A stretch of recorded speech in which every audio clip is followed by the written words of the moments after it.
Helicopter से नमाजियों पर पुष्प वर्षा, नेताजी की अनोखी फरमाइश। समाजवादी पार्टी के नेता फिरोज खान ने यूपी सरकार से अजीबोगरीब मांग कर डाली। बोले, जब कावड़ियों पर हेलीकॉप्टर से फूल बरस सकते हैं तो नमाजियों पर क्यों नहीं। नेताजी कहना क्या चाहते हैं? शायद उन्हें ईद और कांवड़ यात्रा में फर्क नहीं पता। और जैसे हम लोग आए, हमने कभी कावड़ यात्रा तो हम निकालने देंगे।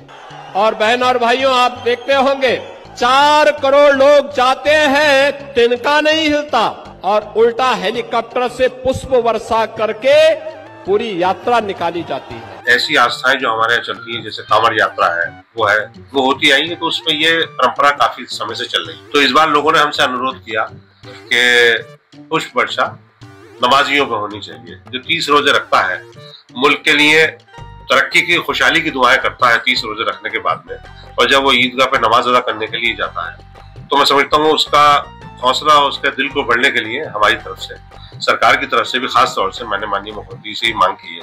कोई फूल वर्षा वाला मामला। संभल की एसडीएम वंदना मिश्रा और संभल की लेडी सिंघम को सौंपा गया मांग पत्र। मांग रखी गई कि या तो सरकार खुद हेलीकॉप्टर से फूल बरसाए या फिर हमें अपने खर्चे पर ऐसा करने की इजाजत दी जाए। पिछले साल तो मुख्यमंत्री जी ने फूल बरसाए, पिछले साल हुआ था नहीं, मेरे यहाँ की बात नहीं, मैं तो पूरे प्रदेश की बात कर रहा हूँ। नहीं, मैं चाहता हूँ सबका साथ सबका विकास जो है मुख्यमंत्री है ना, उसमें संबल को सम्मिलित कर लिया जाए शामिल। संबल तो पहले से शामिल है, आप अलग क्यों मान रहे हैं? मैं बस उसी में तो मैं बस उसी बात को शामिल करना चाह रहा हूँ। मैं बहुत सिंपली पूछ रही हूँ, यहाँ पर ये हुआ था पिछले साल? नहीं, मैं ये चाह रहा हूँ कि यहाँ हो, यहाँ के बारे में ये मोहब्बत है, और मतलब ये पिछले साल नहीं था, ये शुरू करना चाह रहा है। सिंघम मैडम भी कंफ्यूज, हाँ कहें या ना कहें। मामला फिलहाल जांच के आदेश कहकर किसी तरह टाल दिया गया। फूलों की वर्षा पहले कभी हुई है या नहीं, इसकी जांच करेंगे। इनके द्वारा कभी ज्ञापन दिया गया है और इसमें इस अनुमति का के विषय जिक्र किया गया है कि ईद के दिन ईदगाह पर और आसपास के क्षेत्र में हेलीकॉप्टर से पुष्प वर्षा किया जाए नमाजियों पर।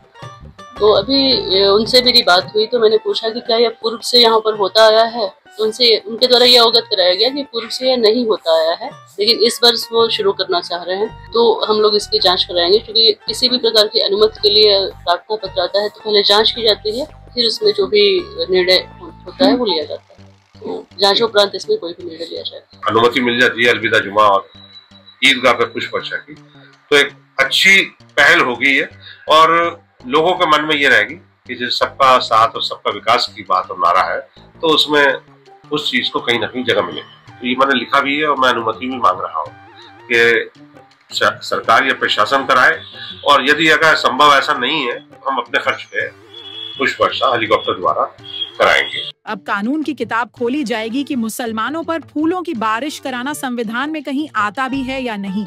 और हाँ, अधिकारियों को जांच के आदेश दे दिए गए हैं। बड़ा सवाल ये है, सरकार सभी धर्मों के त्योहारों को बराबर सम्मान देगी या फिर जांच के चलते मामला ठंडे बस्ते में चला जाएगा और ईद निकल जाएगी। अब देखना यह है कि सरकार इस फूलों की बारिश वाली मांग को आस्था का सम्मान मानती है या फिर इसे सियासी स्टंट करार देती है। मगर आजकल के हालात में ये मांग वैसी ही है जैसे किसी ने सरकार से फ्री वाईफाई मांगा हो और जवाब मिला हो मोबाइल में बैलेंस तो है ना। इंडिया फर्स्ट रिपोर्ट्स के लिए दिल्ली से वकार अहमद और संभल से अरुण कुमार की रिपोर्ट।